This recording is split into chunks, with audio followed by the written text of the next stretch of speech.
Hi friends, ಇವತ್ತು ನಾನು ಸಂಜೆಗೆ ತರಕಾರಿ ಸಾಂಬಾರು ಮಾಡಬೇಕಂತಿದ್ದೇನೆ. ಹೀರೆಕಾಯಿ, ಬಟಾಟೆ ಮತ್ತು ಒಂದು ಟೊಮೆಟೊ ಹಾಕಿ ಬೇಳೆ ಫಸ್ಟಿಗೆ ಸ್ವಲ್ಪ ಹೊತ್ತು ನೆನೆಸಿಡಬೇಕಾಗತ್ತೆ. ನಾನು ಬೇಳೆ ನೆನೆಸಿಟ್ಟಿದ್ದೇನೆ. ನಾನಿಲ್ಲಿ ನನಗೆ ಜಾಸ್ತಿ ಟೈಮ್ ಸಿಗಲಿಲ್ಲ, 2 ಗಂಟೆ ನೆನೆಸಿಟ್ಟಿದ್ದೇನೆ ಅಷ್ಟೇ.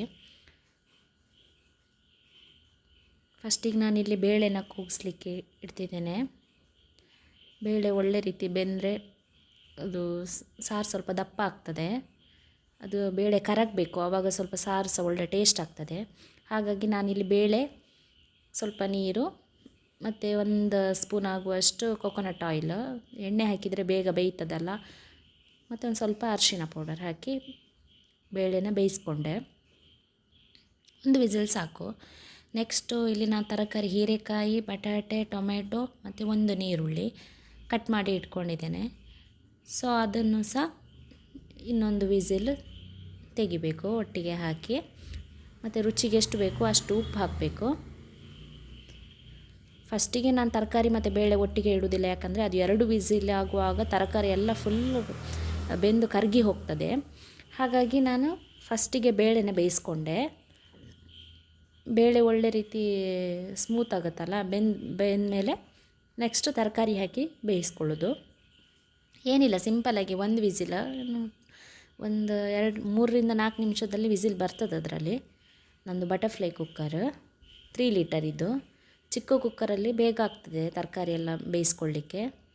ಈಗ ಒಂದು ಸ್ವಲ್ಪ ಸಾಮಾನು ತೆಗೆಯುವ ಅಂತ, ಅದಕ್ಕೆ ಒಂದು 5-6 ಖಾರ ಬೇಡ. ತರಕಾರಿ ಸಾರು ಖಾರ ಆದಷ್ಟು ಅಷ್ಟು ಟೇಸ್ಟ್ ಆಗೋದಿಲ್ಲ. ಮೀನು ಮತ್ತು ಕೋಳಿ ಎಲ್ಲ ಮಾತ್ರ ಖಾರ ಆದರೆ ಒಳ್ಳೆಯದಾಗ್ತದೆ. ತರಕಾರಿ ಖಾರ ಆದರೆ ಅದ್ರ ಟೇಸ್ಟ್ ಹೋಗ್ತದೆ ತರಕಾರಿದ್ದು. ಇಲ್ಲಿ ಒಂದು 6-7, ಇಲ್ಲಾಂದರೆ ಒಂದು 6 ಸಾಕು, ಒಣಮೆಣಸು ತಗೊಂಡಿದ್ದೇನೆ. ನೆಕ್ಸ್ಟು ಸ್ವಲ್ಪ ಕೊತ್ತಂಬರಿ, ಸ್ವಲ್ಪ ಸಾಸಿವೆ, ಸ್ವಲ್ಪ ಜೀರಿಗೆ, ಸ್ವಲ್ಪ ಸಾಕು. ಈ ಐಸ್ ಕ್ರೀಮ್ ಇದೆಲ್ಲ 1 ಸ್ಪೂನ್ ಬರುತ್ತಲ್ಲ, ಅದು ಇದರಲ್ಲಿ ಅಂದಾಜಲ್ಲಿ ಸ್ವಲ್ಪ ಒಂದು ಕೊತ್ತಂಬರಿ, ಸಾಸಿವೆ, ಜೀರಿಗೆ ಎಲ್ಲ ಸಹ ಅರ್ಧ ಸ್ಪೂನ್ ಸಾಕಾಗ್ತದೆ. ಮೆಂತೆ ಒಂದು 10-15 ಕಾಳು ಅಷ್ಟೇ ಸಾಕಾಗ್ತದೆ. ಜಾಸ್ತಿ ಹಾಕಿದರೆ ಸಾರು ಕಹಿ ಆಗ್ತದೆ. ಅಷ್ಟು ಫಸ್ಟಿಗೆ ಸಾಮಾನು ತೆಗೆದಿಟ್ಟಿದ್ದೇನೆ ಸೈಡಿಗೆ. ಫಸ್ಟಿಗೆ ಮೆಣಸು ಫ್ರೈ ಆಗಬೇಕು. ಮೆಣಸು ಫ್ರೈ ಆದ ನಂತರ ಸ್ವಲ್ಪ ಎಣ್ಣೆ ಹಾಕಿ ಮೆಣಸನ್ನು ಫ್ರೈ ಮಾಡ್ಕೊಳ್ಳೋದು. ಫಸ್ಟಿಗೆ ಎಣ್ಣೆ ಹಾಕೋದಿಲ್ಲ, ಮೆಣಸು ಸ್ವಲ್ಪ ಕಾದ್ಮೇಲೆ ಹಾಕಬೇಕು. ನೆಕ್ಸ್ಟ್ ಅಷ್ಟು ಸಾಮಾನು ಹಾಕಬೇಕು. ಕೊತ್ತಂಬರಿ, ಸಾಸಿವೆ, ಜೀರಿಗೆ, ಸ್ವಲ್ಪ ಮೆಂತೆ. ಓಮ ಬೇಡ, ನಾನು ಓಮ ಎಲ್ಲ ತರಕಾರಿ ಸಾರಿಗೆ ಓಮ ಎಲ್ಲ ಹಾಕೋದಿಲ್ಲ. ಅದನ್ನೊಂಚೂರು ಜಸ್ಟ್ ಅದು ಚಟಪಟ ಅಂತ ಸೌಂಡ್ ಬರ್ತದೆ, ಅಷ್ಟು ಹೊತ್ತು ಸಾಕಾಗ್ತದೆ. ಕೂಡಲೇ ಆಫ್ ಮಾಡಬೇಕಾಗ್ತದೆ. ಅದು ಪಾತ್ರೆನೇ ಬಿಸಿ ಇರ್ತದಲ್ಲ, ಅದರಲ್ಲೇ ಬೇಯ್ತದೆ. ಇಲ್ಲಾಂದರೆ ನೀವು ಲಾಸ್ಟ್ ತನಕ ಹಾಗೆ ಆನ್ ಇಡೋದಾದರೆ ಅದೆಲ್ಲ ಕರಟಿ ಹೋಗ್ತದೆ. ಅಂತ ಹೇಳಿದರೆ ನಮ್ಮದು ಕುಂದಾಪುರ ಕನ್ನಡ, ಇಲ್ಲಿ ಉಡುಪಿ ಕಡೆ ಅಂತ ಹೇಳಿದರೆ ಅದು ಸೀದು ಹೋಗ್ತದೆ ಅಂತ ಹೇಳಿ. ಒಂದು 3-4 ಕಾಳಾಗುವಷ್ಟು ಬೆಳ್ಳುಳ್ಳಿ, ಮತ್ತೊಂದು ಸ್ವಲ್ಪ ಹುಳಿ. ಟೊಮೆಟೊ ಹಾಗೆ ಹಾಕಿದ್ದೇನೆ. ಹುಳಿ ಟೊಮೆಟೊ ಹಾಕಿದರೆ ಹುಳಿ ಬೇಕಂತಿಲ್ಲ, ಆದರೂ ಒಂಚೂರು ಹುಳಿ ಚೂರು ಹಾಕೋದು. ನಾನಿಲ್ಲಿ ತೋರಿಸ್ತಿದ್ದೇನೆ ನೋಡಿ, ಅಷ್ಟೇ. ಚೂರು ಹುಳಿ, ಸ್ವಲ್ಪ ಹುಳಿ ಸಾಕಾಗ್ತದೆ.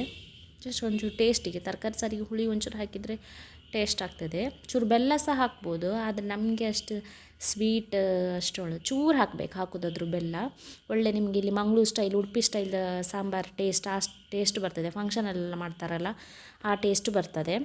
ಆದರೆ ಈ ತರಕಾರಿಯ ಸ್ವಲ್ಪ ಹೀರೆಕಾಯಿ ಅದೆಲ್ಲ ಸ್ವಲ್ಪ ಸ್ವೀಟ್ ಒಂಥರ ಟೇಸ್ಟ್ ಥರ ಸ್ವಲ್ಪ. ಸೊ ಹಾಗಾಗಿ ನಾನಿಲ್ಲಿ ಬೆಲ್ಲ ಹಾಕ್ತಿಲ್ಲ, ಹುಳಿ ಮಾತ್ರ ಹಾಕ್ತಾಯಿದ್ದೇನೆ. ನೆಕ್ಸ್ಟು ಇಲ್ಲಿ ತೆಂಗಿನಕಾಯಿ ಸ್ವಲ್ಪ ಸಾಕು. ತೆಂಗಿನಕಾಯಿ ಒಂದು ಕಡಿ ಉಂಟಲ್ಲ, ಒಂದು ಇಡೀ ತೆಂಗಿನಕಾಯಿ ಎಲ್ಲ, ಒಂದು ಕಡಿಯಲ್ಲಿ ಅಂದರೆ ಅರ್ಧ ಗಡಿ ಅದರಲ್ಲಿ ಒಂದು ಗಡಿಯಲ್ಲಿ ಅರ್ಧ ಸಾಕು. ಒಂದು ಹೋಳು ತೆಂಗಿನಕಾಯಿಯಲ್ಲಿ ಅರ್ಧದಷ್ಟು. ಜಾಸ್ತಿ ಕಾಯಿ ಸಹ ಒಳ್ಳೆಯದಾಗೋದಿಲ್ಲ, ಫುಲ್ ಅದು ಕಾಯಿದು ಒಂಥರ ಕಾಯಿದು ಜಡ್ಡು ಥರ ಇರ್ತದೆ. ಸ್ವಲ್ಪ ಕಾಯಿ ಒಳ್ಳೆಯದಾಗ್ತದೆ. ಹಾಗೆ ಸಾರು ದಪ್ಪ ಬರ್ತದೆ, ಕಾಯಿ ಜಾಸ್ತಿ ಏನು ಹಾಕಬೇಕಂತಿಲ್ಲ, ಬೇಳೆ ಹಾಕಿರ್ತೇವಲ್ಲ, ಬೇಳೆ ಹಾಕಿದರೆ ಸ್ವಲ್ಪ ಸಾರೆಲ್ಲ ದಪ್ಪ ಬರ್ತದೆ. ಅದಕ್ಕೆ ತರಕಾರಿ ಸಾರು ಎಂಥದೇ ಮಾಡೋದಾದರೂ ನಾನು ಸ್ವಲ್ಪ ಬೇಳೆ ಹಾಕ್ತೀನಿ, ಸ್ವಲ್ಪ ಒಂದು 2 ಸ್ಪೂನ್ ಆಗುವಷ್ಟಾದರೂ ಬೇಳೆ ಸ್ವಲ್ಪ ಹೊತ್ತು ನೆನೆಸಿಟ್ಟು ಒಂದು 2 ವಿಸಿಲ್ ತೆಗೆದು ಆಮೇಲೆ ಹಾಕಬೇಕು. ಯಾಕಂದರೆ ಅದು ಬೇಳೆ ಒಳ್ಳೆ ಕರಗಿದಾಗ ಸಾರು ಸ್ವಲ್ಪ ದಪ್ಪ ಬರ್ತದೆ.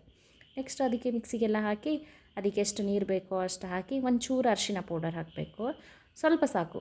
ಅಲ್ಲಿ ಬೇಳೆ ಕೂಗಿಸುವಾಗ ಹಾಕಿರ್ತೇವಲ್ಲ, ಇಲ್ಲಿ ಸ್ವಲ್ಪ ಸಾಕು. ಇಲ್ಲೀಗ ತರಕಾರಿ ಎಲ್ಲ 1 ವಿಸಿಲ್ ಬೆಂತು.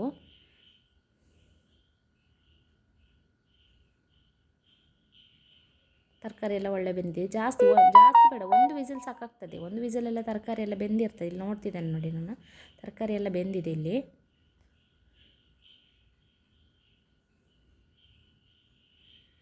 ಅದು 3 ಲೀಟ್ರ್ ಕುಕ್ಕರ್ ಆಗಿರೋದ್ರಿಂದ ನಾನು ತರಕಾರಿನೆಲ್ಲ ಒಂದು ಬಾಣಲಿಗೆ ನಾನ್ ಸ್ಟಿಕ್ ಪಾತ್ರಕ್ಕೆ ನಾನು ಹಾಕ್ಕೊಳ್ತಾ ಇದ್ದೇನೆ.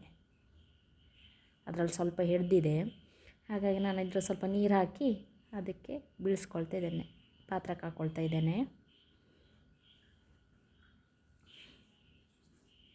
ಒಳ್ಳೆಯದಾಗ್ತದೆ. ನಮ್ಮ ಮಂಗಳೂರು ಸೈಡ್ ಈ ಥರನ ನಾವು ಮಾಡೋದು ಸಿಂಪಲ್ಲಾಗಿ. ಅದಕ್ಕೆ ಪೌಡರೆಲ್ಲ ನಾವೇನೂ ಹಾಕೋದಿಲ್ಲ, ನಿಮ್ಮ ಧನಿಯಾ ಪೌಡರು ಅಂಥದ್ದೆಲ್ಲ ನಾವು ಹಾಕೋದಿಲ್ಲ. ಎಲ್ಲ ನಾವು ಸಾಮಾನ್ಯ ಸ್ವಲ್ಪ ಸ್ವಲ್ಪ ಹಾಕೋದು.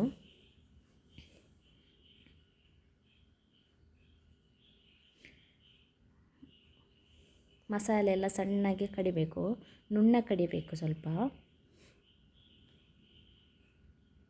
ಇಲ್ಲಾಂದರೆ ಅಷ್ಟು ಟೇಸ್ಟ್ ಆಗೋದಿಲ್ಲ. ಈಗ ನಿಮಗೆ ಎಷ್ಟು ಸಾರು ಹದ ಬೇಕೋ ಅಷ್ಟು. ನಮ್ಮದು ಸಾರಲ್ಲಿ ನಾನು ಜಾಸ್ತಿ ನೀರು ಮಾಡೋದಿಲ್ಲ, ನೀರು ಸಾರು ಅಂದರೆ ಟೊಮೆಟೊ ಸಾರು ಮಾತ್ರ ಮಾಡೋದು. ಮತ್ತೆಲ್ಲ ಸ್ವಲ್ಪ ದಪ್ಪ ಆಗಿರ್ತದೆ, ಸ್ವಲ್ಪ ಟೇಸ್ಟ್ ಆಗ್ತದಲ್ಲ ಅಂತ ಹೇಳಿ. ಆಗಬೇಕಾದ್ರೆ ಸ್ವಲ್ಪ ಮಿಕ್ಸಿಯನ್ನು ತೊಳೆದ ನೀರನ್ನು ಸ್ವಲ್ಪ ಹಾಕ್ಕೊಳ್ಳೋದು. ಮಿಕ್ಸಿಗೆ ಸ್ವಲ್ಪ ನೀರು ಹಾಕಿ ಲಟ್ಸ್ಕೊಂಡು ಹಾಕ್ಕೊಂಡ್ರೆ ಆಯಿತು. ಸ್ವಲ್ಪ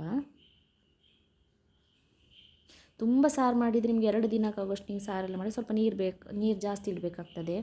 ಇಲ್ಲ ತುಂಬ ದೋಸೆ ಅಂಥದ್ದೇನಾದರೂ ಇದ್ದರೆ ಸ್ವಲ್ಪ ನೀರು ಜಾಸ್ತಿ. ಮತ್ತು ನಾಳೆ ಮರುದಿನ ಎಲ್ಲ ಅದು ಬೇಯಿಸಿದ ಮೇಲೆ ನೀರೆಲ್ಲ ಆವಿ ಆಗ್ತದಲ್ಲ, ಸೊ ಫಸ್ಟಿಗೆ ನೀವು ಸ್ವಲ್ಪ ನೀರು ಜಾಸ್ತಿ ಇಡ್ಬೋದು.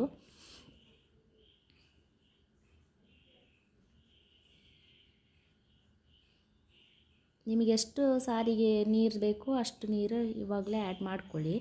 ನೆಕ್ಸ್ಟು ಉಪ್ಪು ಒಮ್ಮೆ ಚೆಕ್ ಮಾಡ್ಕೊಳ್ಳಿ, ಉಪ್ಪು ಬೇಕಿದ್ರೆ. ಆಗ ತರಕಾರಿ ಬೇಯುವಾಗ ನಾನು ಆಲ್ಮೋಸ್ಟ್ ತರಕಾರಿ ಬೇಯುವಾಗ ಸ್ವಲ್ಪ ಜಾಸ್ತಿ ಉಪ್ಪು ಹಾಕಿರ್ತೇನೆ. ತರಕಾರಿಗೆ ಅಷ್ಟು ಸಾಕಾಗುವಷ್ಟೇ ಹಾಕಿರೋದಿಲ್ಲ, ಸ್ವಲ್ಪ ಇಡೀ ಸಾರಿಗಾಗುವಷ್ಟು ಪೂರಾ ಫಸ್ಟಿಗೇ ಹಾಕಿರ್ತೇನೆ ನಾನು. ಈಗ ಒಮ್ಮೆ ಚೆಕ್ ಮಾಡಿ ಹಂಗೆ ಚಪ್ಪೆ ಅಂತ ಅನಿಸ್ತು, ಸೊ ನಾನು ಸ್ವಲ್ಪ ಉಪ್ಪು ಹಾಕ್ಕೊಂಡೆ. ನಾನಿವತ್ತಿದು ನೈಟ್ ಊಟಕ್ಕೆ ಇದ್ರ ಜೊತೆ ಡೈಲಿ ರೈಸ್ ತಿಂದು ಬೋರ್ ಆಗ್ತದಲ್ಲ, ಸೊ ಇವತ್ತು ಚಪಾತಿ ಮಾಡುವ ಅಂತ ಇದ್ದೇನೆ. ಅದ್ರ ಜೊತೆ ನೈಟಿಗೆ ಚಪಾತಿ ಮತ್ತು ತರಕಾರಿ ಸಾಂಬಾರು ಆಯಿತು. ಇದು ಒಂದು ಕೊದಿ ಬಂದ ಮೇಲೆ ಒಂದು ಒಗ್ಗರಣೆ ಹಾಕ್ಕೊಳ್ಬೇಕು.